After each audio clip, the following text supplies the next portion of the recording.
जो है कलाम और उत्कर्ष के जो है पेपर देखने लग गए थे, क्योंकि अपनी एक सीरीज चल रही थी जिसमें यूनिट वाइज जो है मैं आपको उत्कर्ष के मॉडल पेपर करवा रहा था, और बोला था मैंने आपको कि एग्जाम से पहले हम पूरी साइकोलॉजी को कवर कर लेंगे। ठीक है, अपने पहले जो है पूरी की पूरी जो है देख लिया सब कुछ। ठीक है, पहले यूनिट को। अब हम देखेंगे दूसरी यूनिट को। ठीक है, पहले वाली क्लास नहीं देखी तो जाकर जरूर देख सकते हो। अब दूसरी जो यूनिट है उसमें हम जो है अधिगम देखेंगे, अभिप्रेरणा देखेंगे, अधिगम के सिद्धांत देखेंगे। कुछ क्वेश्चन इजी भी हो सकते हैं, लेकिन ये टॉपिक वाइज है तो कुछ इजी क्वेश्चन मिलने के चांस रहेंगे, लेकिन अपन पूरा कवर कर लेंगे एग्जाम से पहले। और एसएसटी की क्लास शुरू करने की जो है हम तैयारी कर रहे हैं कल शाम से, तो आप जो है एसएसटी वाले जो है बहुत ज्यादा डिमांड आ रही है तो वो भी शुरू कर देंगे। ठीक है, तो आज का पहला क्वेश्चन है, देखो, सीखना समृद्ध हो जाता है यदि, यानी सीखना यानी कि अधिगम समृद्ध हो जाता है यदि किस कारण कि कक्षा में आवधिक परीक्षाओं पर अपेक्षित ध्यान दिया जाए। तो ये बात बिल्कुल सही है, लेकिन अपने को हमेशा जो है एक बात ध्यान रखना, जब एक से ज्यादा ऑप्शन लगे ना तब हमेशा जो है अपने को सबसे उपयुक्त विकल्प को चुनना होता है। किसको?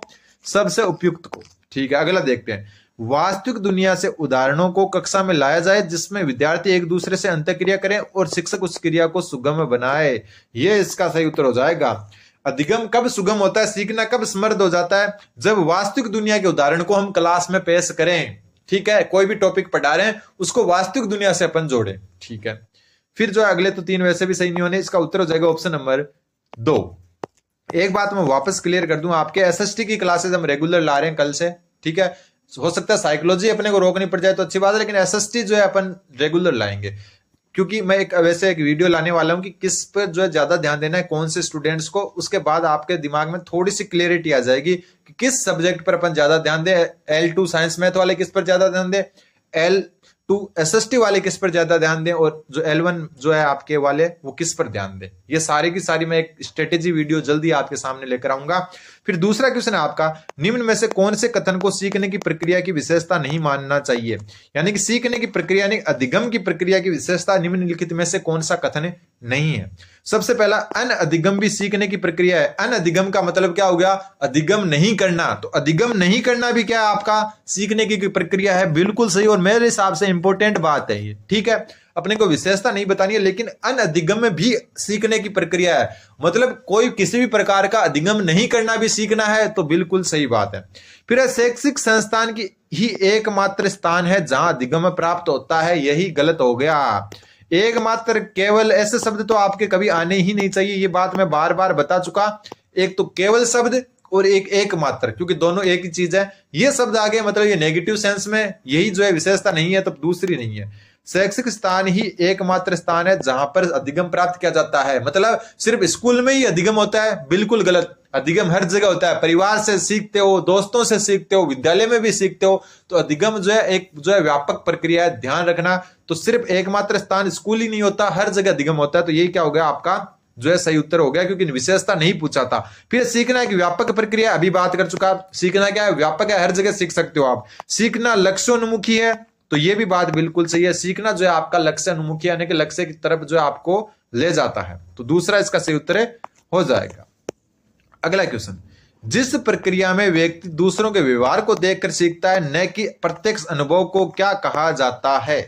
मतलब जिस प्रक्रिया में व्यक्ति दूसरों के व्यवहार को देखकर सीखता है, न कि प्रत्यक्ष अनुभव को, तो इस बात को क्या कहा जाता है? तो इस बात को कहा जाता है सामाजिक अधिगम। क्या कहा जाता है? सामाजिक अधिगम। उत्तर हो जाएगा आपका ऑप्शन नंबर 1। अनुबंधन नहीं कहा जाता, प्रायोगिक अधिगम नहीं कहा जाता, और आकस्मिक अधिगम भी नहीं कहा जाता। जिस प्रक्रिया में व्यक्ति दूसरों के व्यवहार को देखकर सीखता है उसको हम कहते हैं, जो है न कि प्रत्यक्ष अनुभव को, उसको हम कहते हैं सामाजिक अधिगम। अच्छा क्वेश्चन था, कुछ गलती हो जाए तो जरूर आप बता सकते हो कि आपने ये गलत बता दिया, क्योंकि कई बार जो अपन जो है थोड़ा सा जो है सही क्लियर नहीं कर पाते। ठीक है, फिर अगला क्वेश्चन, कौन सा सीखना स्थायी होता है? कौन सा सीखना स्थायी होता है? बहुत अच्छा क्वेश्चन है। रटकर सीखना तो कभी भी स्थायी नहीं होता। ठीक है, सुनकर सीखना ये भी कभी भी जो है स्थायी नहीं होता। तो उत्तर हो जाएगा समझकर। कोई चीज अगर एक बार अपन समझ लेते हैं ना तो वो क्या हो जाता है? स्थायी हो जाता है। तो उत्तर हो जाएगा ऑप्शन नंबर 3। देखकर सीखना भी जो है इतना कारगर नहीं है जितना जो है समझकर सीखना है। समझकर सीखना मतलब बात क्या हो गई? एकदम स्थायी हो गई। तो उत्तर हो जाएगा ऑप्शन नंबर 3। अगला क्वेश्चन, अगला क्वेश्चन है, ये क्वेश्चन भी बहुत अच्छा है। संकेत अधिगम के अंतर्गत निम्नलिखित में से सीखा जाता है। मतलब संकेत अधिगम के अंतर्गत क्या सीखा जाता है ऑप्शन के हिसाब से। तो देखो संकेत अधिगम के अंतर्गत मनोदैहिक सीखा जाता है। संकेत अधिगम किसके अंतर्गत सीखा जाता है? मनोदैहिक के अंतर्गत। इंपॉर्टेंट है, ध्यान रख लेना। बात ये पूछा कि संकेत अधिगम के अंतर्गत निम्नलिखित सीखा जाता है, तो संकेत अधिगम के अंतर्गत क्या सीखा जाता है? मनोदैहिक। मनोदैहिक मतलब जो हाथ पैरों का जो अपना शरीर होता है उससे रिलेटेड होता है संकेत अधिगम। ठीक है, तो उत्तर हो जाएगा आपका मनोदैहिक। अगला क्वेश्चन है, ये भी अच्छा क्वेश्चन है। वाइगोत्स्की बच्चों के सीखने में निम्नलिखित में से किस कारक की महत्वपूर्ण भूमिका पर बल देते हैं? वाइगोत्स्की बच्चों के सीखने में निम्नलिखित में से किस कारक की महत्वपूर्ण भूमिका पर बल देते हैं? तो जो वाइगोत्स्की है ना, वो बच्चे की सीखने की ना तो अनुवांशिकी पर, ना नैतिक पर, ना शारीरिक पर, वो सामाजिक अधिगम पर ज्यादा विश्वास करते हैं। ध्यान रखना, वाइगोत्स्की का नाम आते ध्यान रखना, इन्होंने सिद्धांत दिया था जिसका नाम था सामाजिक संस्कृति सिद्धांत। क्या नाम था? सामाजिक संस्कृति सिद्धांत। तो सबसे ज्यादा इसमें इन्होंने किस पर जोर दिया? तो मतलब वाइगोत्स्की ने जो है सामाजिक और संस्कृति दो पर जो है ज्यादा जोर दिया था। भाषा में भी इनका नाम आता है, भाषा पर भी इन्होंने जोर दिया था। भाषा पर दूसरा जो चेमोत्स्की है उन्होंने भी जोर दिया था, ध्यान रखना। अगला क्वेश्चन है, निम्नलिखित में से कौन सा सीखने का क्षेत्र है?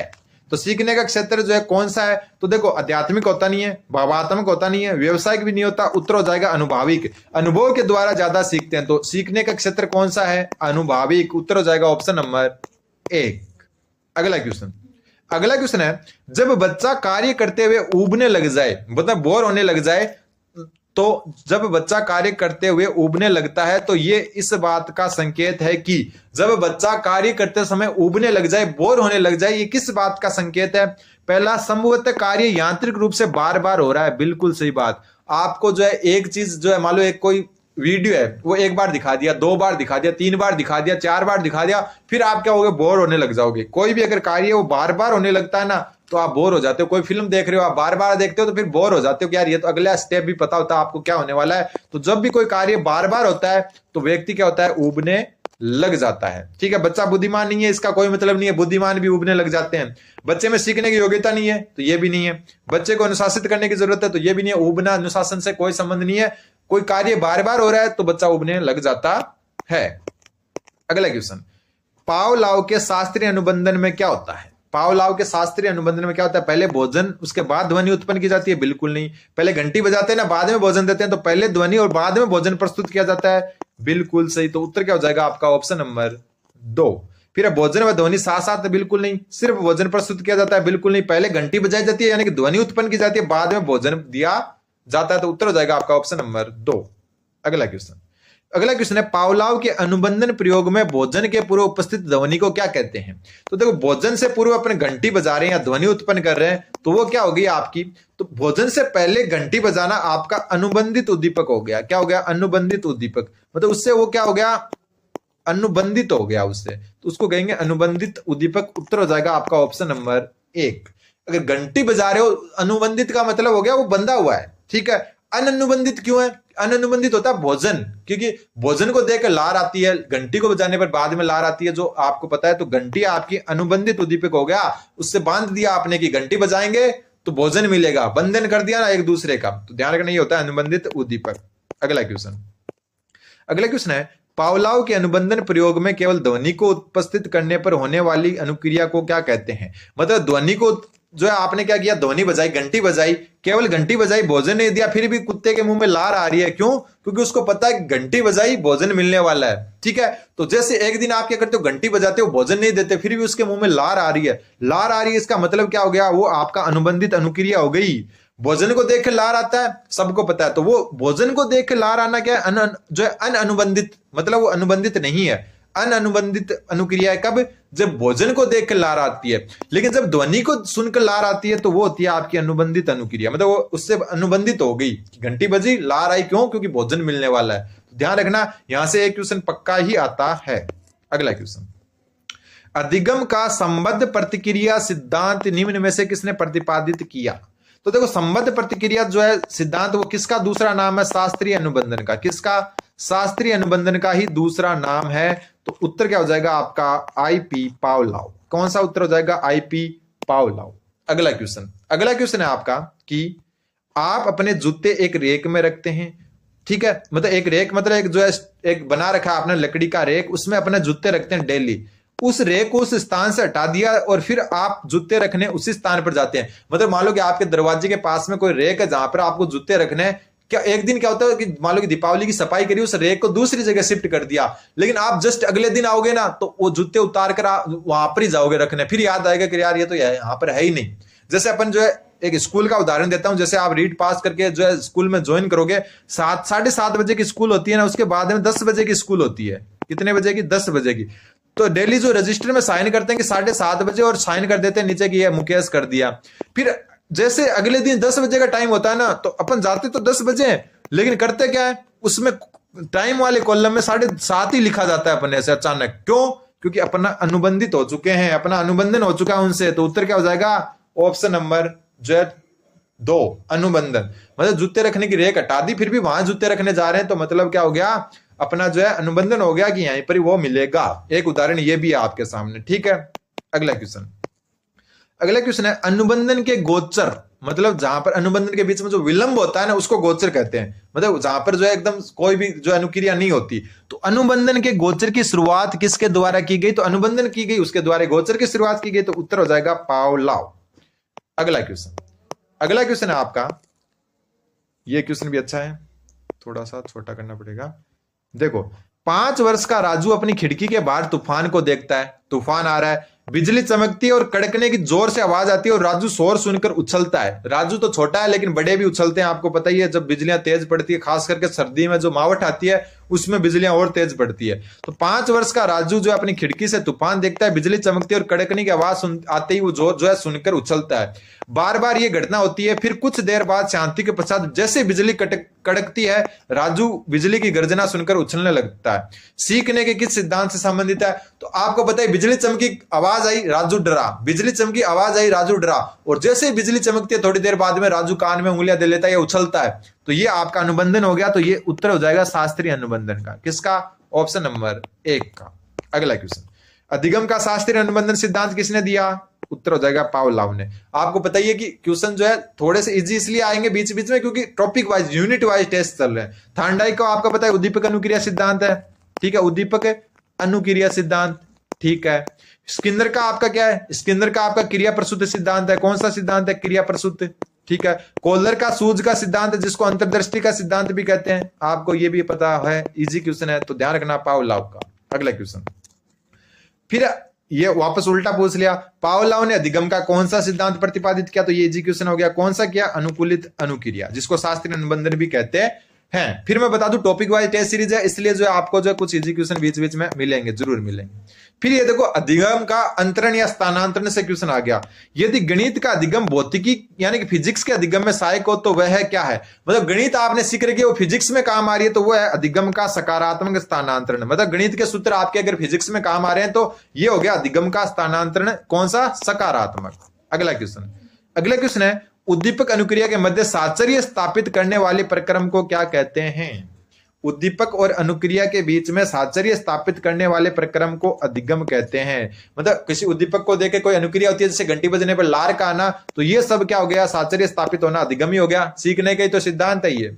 अगला क्वेश्चन है आपका कि कबीर के दोहे याद कर लेने पर भी एक बालक रहीम के दोहे याद करने की शक्ति में सुधार नहीं होने का निम्न में से प्रमुख कारण कौन सा है? मतलब कबीर के दोहे तो याद कर लेता है बालक, किसके? कबीर के, लेकिन जो रहीम के दोहे याद नहीं कर पाता। तो इसका कारण क्या हो सकता है? ऑप्शन के हिसाब से नकारात्मक स्थानांतरण तो होगा नहीं। क्यों नहीं होगा? नकारात्मक कब होता है? जब एक चीज दूसरे में कठिनाई पैदा करे, लेकिन यहां पर कठिनाई पैदा नहीं हो रही, दोनों दोहों की ही बात हो रही है। ठीक है, दोनों स्थितियों में समानता ये भी नहीं है, तो इसका सकारात्मक भी नहीं है, क्योंकि सकारात्मक में तो होता है मदद करना, तो वो भी नहीं है क्योंकि बच्चा सीख ही नहीं पा रहा रहीम के दोहे। तो इसका उत्तर होगा शून्य स्थानांतरण। शून्य स्थानांतरण में क्या होता है कि एक स्थिति दूसरी को जो है प्रभावित नहीं करे, एक स्थिति दूसरी स्थिति को प्रभावित नहीं करे, वो होती है, ध्यान रखना। तो उत्तर हो जाएगा इसका शून्य स्थानांतरण। अगला क्वेश्चन, व्यवहार का करना यानी व्यवहार करना जो है आपका किस पक्ष में आता है? मतलब व्यवहार करना, कोई चीज को हम व्यवहार कर रहे हैं, वो सीखने के किस पक्ष में आता है? तो मनोवैज्ञानिक बिल्कुल नहीं, संज्ञानात्मक बिल्कुल नहीं, भावात्मक बिल्कुल नहीं, व्यवहार करना आपका सीखने का जो है कौन सा है? तो सीखने का इसमें जो ऑफिशियल उत्तर माना गया है, इसमें जो कुछ चीजों में डाउट होता है वो मैं आपके साथ क्लियर करता हूं, ठीक है। इसमें जो व्यवहार करना जो है आपका सीखने का गति के क्षेत्र में माना गया है, जबकि मेरा मानना है कि व्यवहार करना सीखने का भावात्मक क्षेत्र है। अब आप बताओ कि इसका उत्तर क्या हो सकता है? लेकिन आपको अगर इसका उत्तर मानना है वो ऑप्शन नंबर ए की मानना है, व्यवहार करना जो है आपका वो किस में आएगा? सीखने के गति के क्षेत्र में ही आएगा। हाथों पैरों इनका ही जो है व्यवहार में ज्यादा जो है क्या हो रहा है? गति क्षेत्र में इसको माना गया है। फिर डिसलेक्सिया, डिसलेक्सिया मुख्य रूप से डैश की समस्या है। तो डिसलेक्सिया पठन संबंधी विकार है। किस प्रकार का पठन विकार है? पठन मतलब पढ़ना, तो उत्तर हो जाएगा पढ़ने संबंधी विकार, ठीक है। तो उत्तर क्या हो गया?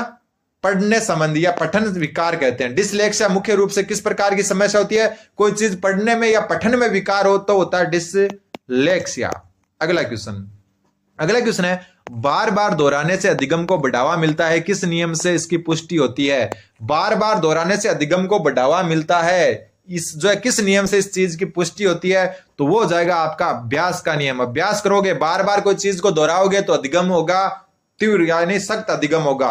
तो अभ्यास का नियम जो है बार बार दोहराने की जो है अधिगम को बढ़ावा देता है। अभ्यास का नियम आपका किससे संबंधित है? थार्नडाइक से। ध्यान रखना, किससे?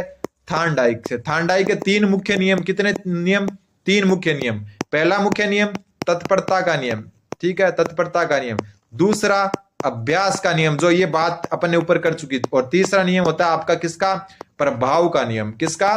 प्रभाव का नियम। ये 3 नियम मुख्य नियम है। गौण नियम 5 होते हैं, वो मैं बता चुका। और आज का लास्ट क्वेश्चन है, तत्परता का नियम किसने दिया? ऊपर बात कर चुके, किसने दिया? थार्नडाइक ने। तो ये अपने जो है मोस्ट इंपोर्टेंट कुछ क्वेश्चंस थे, उम्मीद है आपको समझ में आएंगे। अब हम कल सुबह तो देखो मैं यही क्लास सीरीज वापस लाऊंगा आपके सामने। कौन सी? मनोविज्ञान की जो अपनी यूनिट वाइज जो चल रही है टेस्ट, वो। फिर शाम से कल से एसएसटी शुरू करेंगे अपन, ठीक है, क्योंकि एसएसटी की काफी मांग आ रही है और मेरे हिसाब से स्टार्ट कर देनी चाहिए। तो कल से हम एसएसटी स्टार्ट करेंगे शाम को, सुबह नहीं आएगी, शाम से आएगी, ठीक है। तो उम्मीद है समझ में आएगा। चैनल को सब्सक्राइब करें। धन्यवाद।